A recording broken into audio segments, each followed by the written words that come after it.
নমস্কাৰ, মই ৰঞ্জন চৌধুৰী। আজি 6 ডিচেম্বৰ। বাবৰি মছজিদ ধ্বংস কৰা হৈছিলে। তো 6 ডিচেম্বৰ এনেকুৱা এটা অনুভৱ হৈছে, তেজপুৰ ইউনিভাৰ্চিটি গোটেই যি কাৰবাৰ, এইটো চাগে মোৰ 4th ভিডিঅ' তেজপুৰ ইউনিভাৰ্চিটিৰ ওপৰত। আৰু লাষ্ট ভিডিঅ'ৰ কিন্তু আমাৰ এফেক্ট হৈছে।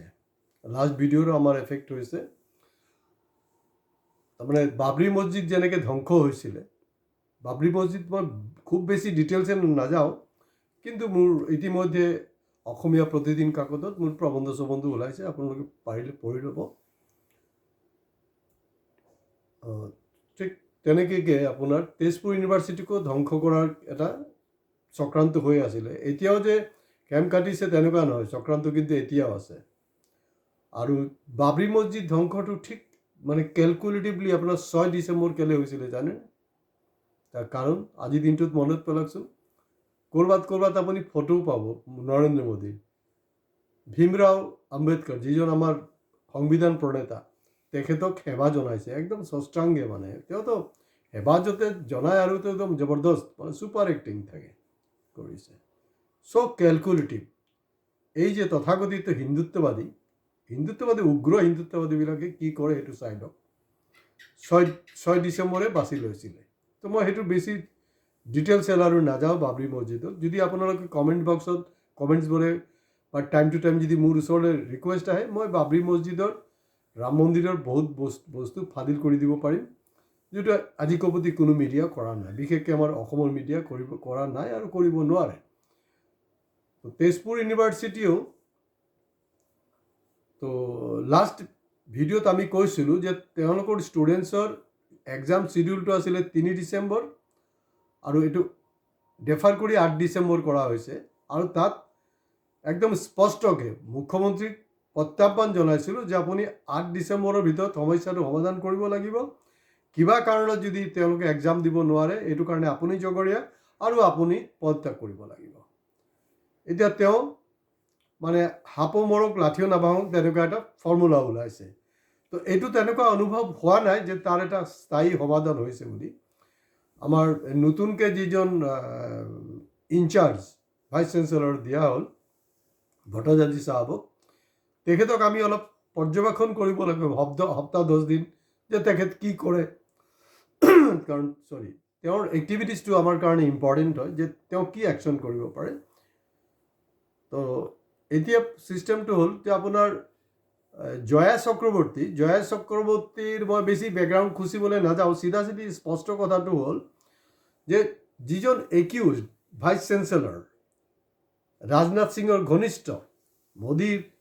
বিজেপি RSSৰ ঘনিষ্ঠ শম্ভুনাথ সিং, এজন মানুহ একিউজড, একজন মানুহ পলাই ফুৰিছে। সেইজন মানুহ জয়া চক্ৰৱৰ্তীক ভাইচ চেঞ্চেলৰ দিছিলে। আচৰিত কাৰবাৰ। আৰে ভাই, তইতো নিজে অপৰাধী হয়। আৰু মই তেজপুৰবাসীক মই এটা আহ্বান জনাইছোঁ, কাৰণ তেজপুৰ হ'লগৈ ঐতিহাসিক এটা চহৰ। তো গতিকে এই যে মিচিং হৈ আছে নহয় ভাইচ চেঞ্চেলৰ শম্ভুনাথ সিং, তেখেতৰ এটা FIR দিব লাগে যে মানুহটোৰ কোনো ট্ৰেছলেছ। যেনেকৈ মণিপুৰত আপোনাৰ মিচিং হৈ আছিলে বছৰ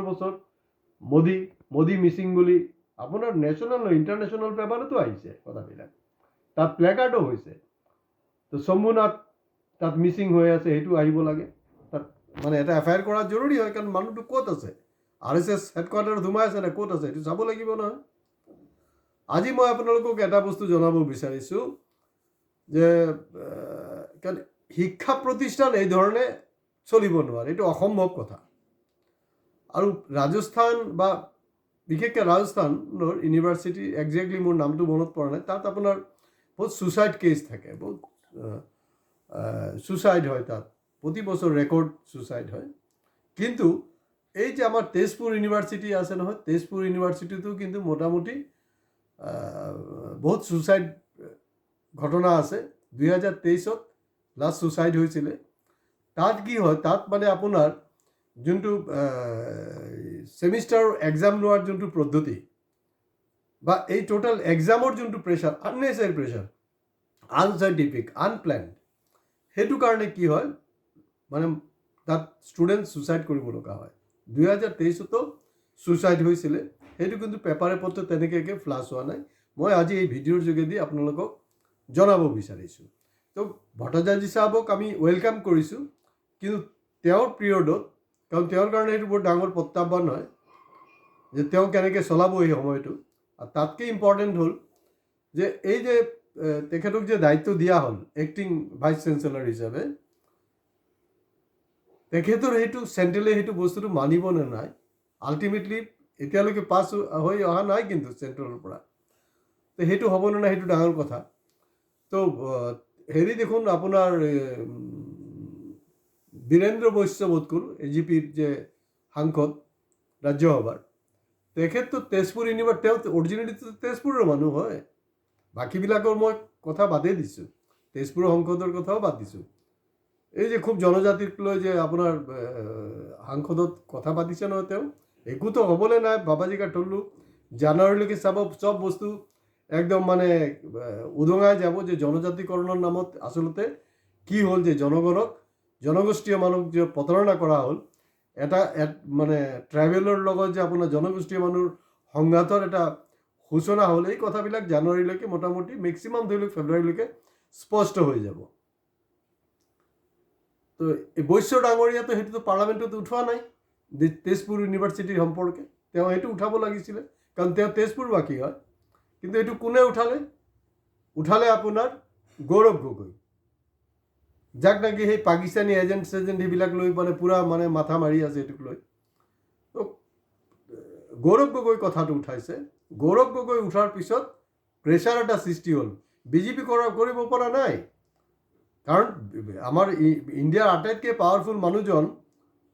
অসমৰ মুখ্যমন্ত্ৰী তেখেতে এইটো কৰি দেখুৱাব লাগিছিলে তেতিয়া আমি মানিম না সঁচাকৈ আপুনি পাৱাৰফুল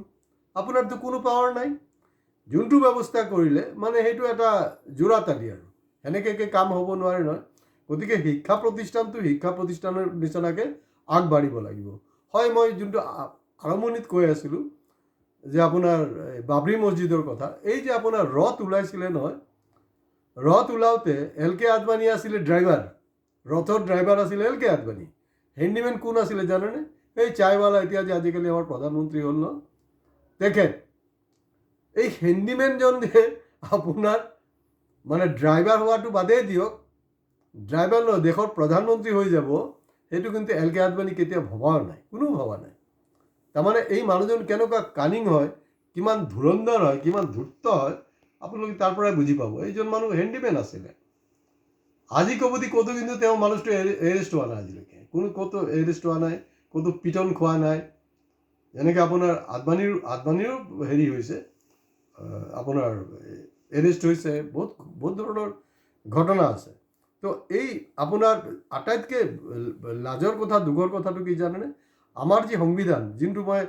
ভীমৰাও আম্বেদকাৰ চাহাবৰ কথাটো কৈ আছিলোঁ যিজন ৰচয়িতা আমাৰ সংবিধান আমাৰ আইনটো কি প্ৰমাণ যদি আপুনি প্ৰমাণ দি সাব্যস্ত কৰিব পাৰে তেতিয়াহে আপুনি আপোনাৰ পক্ষত ৰৈ যাব কিন্তু বাবৰি মছজিদৰ ক্ষেত্ৰত কি হৈছিলে প্ৰমাণ নহয় বিশ্বাস অথচ মানে দেশ স্বাধীন হোৱাৰ মুহূৰ্ত আপোনাৰ 1947 15th আগষ্টৰ যিমান ধৰ্মীয় স্থল আছে তাত ষ্টেটাছকো মেইনটেইন কৰাৰ কাৰণে সেইটো পাছ কৰা হৈছে কিন্তু সেইটোকো উলংঘন কৰা হ'ল উলংঘন কৰি তাত এই যে কাৰবাৰটো কৰিলে আপোনালোকে বহুতে ভাবি আছে যে 6 ডিচেম্বৰ কেলে ন দে আৰ ভেৰি কেলকুলেটিভ মই আৰম্ভণিতো কৈছোঁ যে জানি শুনি তোৰ মৃত্যু দিৱসতো তোৰতো মৃত্যু দিৱস সেই বাবৰি মছজিদক আমি আজি ধ্বংস কৰি দিম আৰু তাত দেখা বিশ্বাসৰ ওপৰত এটা ৰায় হ'ল আৰু সেই ৰায়টো টোটাল ফিক্সিং কাৰণ মোদী তেওঁতো ইমান এটা মানে ভাল মানুহ নহয় তেওঁ কি কৈ আছিলে আপোনাৰ বাবৰি মছজিদ ৰায়ৰ আগত তেওঁ কৈ আছিলে না ৰায় যি হ'ব সেই বস্তুটো কিন্তু আমি দেশবাসীয়ে মানি লোৱাটো উচিত তাৰমানে তেওঁ অলৰেডি ৰঞ্জন গগৈ তেতিয়াৰ যে আমাৰ চিফ জাষ্টিছ আছিলে তেওঁৰ লগত অলৰেডি ছেটিং হৈ আছিলে ফিটিং আৰু এই কথাটো মই আগতীয়াকৈ কৈছোঁ যে ভূতৰ মুখত ৰাম নাম যেতিয়া ওলাইছে মই কৈ আছোঁ তেতিয়াৰ যে আমাৰ অসমীয়া প্ৰতিদিন কাকতৰ মুখ্য সম্পাদক নিত্য বৰা ছাৰ তেওঁ বৰ্তমান অসুস্থ হৈ আছে মানুহটো তেওঁ মানে সোনকালে আৰোগ্য মই কামনা কৰিছোঁ তেখেতক মই আগতীয়াকৈ কৈছিলোঁ ছাৰে অবাক হৈছে না ৰঞ্জন এইটো কেনেকৈ হ'ব পাৰে মানে চাই থাকক ৰায়টো সেইটো ফেভাৰত যাব ৰায়ত কি হ'ল যিকেইটা মানে একিউজড আছিলে এল কে আদবানী হওক উমা ভাৰতী হওক যিমান কেইজন আছিলে মুৰলী মোহন যোশী যিমানকে তেওঁলোকক কিন্তু ৰেহাই দিয়া হ'ল যে তেওঁলোকক কোৱা যে দে আৰ নট একিউজড আৰু তেওঁলোকে কোনো ধৰণৰ উচতনিমূলক ভাষণ দিয়া নাই কিন্তু ৰেকৰ্ডে কৈ আছে যে তেওঁলোকে গোটেই ইণ্ডিয়াত কি ধৰণে জুইখন লগাইছিলে কিন্তু অসম 1992 66 ডিচেম্বৰ যে বাবৰি মছজিদ ধ্বংস হৈছিলে ধ্বংস হোৱাৰ দিনো কিন্তু অসমৰ যে মানে সামাজিক পৰিস্থিতি বা সম্প্ৰীতিটো কিন্তু সমানে আছিল কোনো ধৰণৰ প্ৰব্লেম নাই অসমত কোনো সংঘাত হোৱা নাছিলে কিন্তু এতিয়া কিন্তু অসমত চাব হিন্দু মুছলমানৰ সম্পৰ্কটো আমাৰ মানে মামাজীয়ে কি কাৰবাৰটো কৰিলে গতিকে বাবৰি মছজিদৰ এই যে ধ্বংসলীলাত মানে যে তেতিয়া প্ৰশ্নটো আহিলে যে কোনে ধ্বংস কৰিছে তেতিয়া কোৱা হৈছে যে তেওঁলোক মানে এণ্টি ছ'চিয়েল হয় এতিয়া তেওঁলোকৰো মানে আমাৰ খগেশ্বৰ তালুকদাৰৰ নিচিনাই অৱস্থা হৈছে তেওঁতো গম পোৱা নাছিলে খগেশ্বৰ তালুকদাৰ যে ওপৰত গৈ মই কি চাম আৰু যিকেইটা মৰিছিলে শ্বহীদ হৈছিলে নহয় তাত বজৰং দলৰ অংশটো কম বিজেপিৰ কণ্ট্ৰিবিউশ্যন কম কিন্তু তেওঁলোকে পলিটিকেল মাইলেজ লৈ ওলাই গ'ল মেইন কণ্ট্ৰিবিউশ্যনটো আছিলে কৰ সেৱকৰ মেইন ভূমিকাত আছিলে কিন্তু আপোনাৰ শিৱসেনা উদ্ধৱ ঠাকৰে যোনটো দল বাল ঠাকৰে যোনটো দল তেওঁলোক আছিলে তেওঁলোক মৰিলে তেওঁলোক শ্বহীদ হ'ল আৰু সুপ্ৰিম কোৰ্টে কি ক'লে না তেওঁলোক মানে হেৰিয়ে কোনে ভাঙিছিলে কাৰণ ভাঙিছিলে কোনোবা ৰাম চাম যদু মধু দেখাব লাগিব নহয় সেইকেইটা মানে এণ্টি ছ'চিয়েল আছিলে গতিকে আমাৰ তেজপুৰ ইউনিভাৰ্চিটিত আৰু এটা বহুত ডেঞ্জাৰ ঘটনাটো হ'ল তাত কিন্তু ইতিমধ্যে ফ'ৰ্চ নমাই দিয়া হৈছে ফ'ৰ্চ নমাই দিছে মানে ছাত্ৰ ছাত্ৰীসকলক মানে এটা মৰেলি ডাউন কৰি দিয়াৰ কাৰণে ভয় দেখুৱাৰ কাৰণে কাৰবাৰটো কৰিছে তো গতিকে মোৰ এটাই কথা যে তেজপুৰ ইউনিভাৰ্চিটিৰ সেনাবাহিনী বা ফ'ৰ্চ দিয়াৰ দৰকাৰ নাই তেজপুৰৰ ওচৰত চাইনা বৰ্ডাৰ আছে যদি দম আছে যদি 56 ইঞ্চি বুকু আছে তেতিয়াহ'লে চাইনা বৰ্ডাৰত আমাৰ সেনাবাহিনী বিভিন্ন ফ'ৰ্চ তাত মোতায়েন কৰিলে হ'ল আজি ইয়াতে শেষ কৰিছোঁ নমস্কাৰ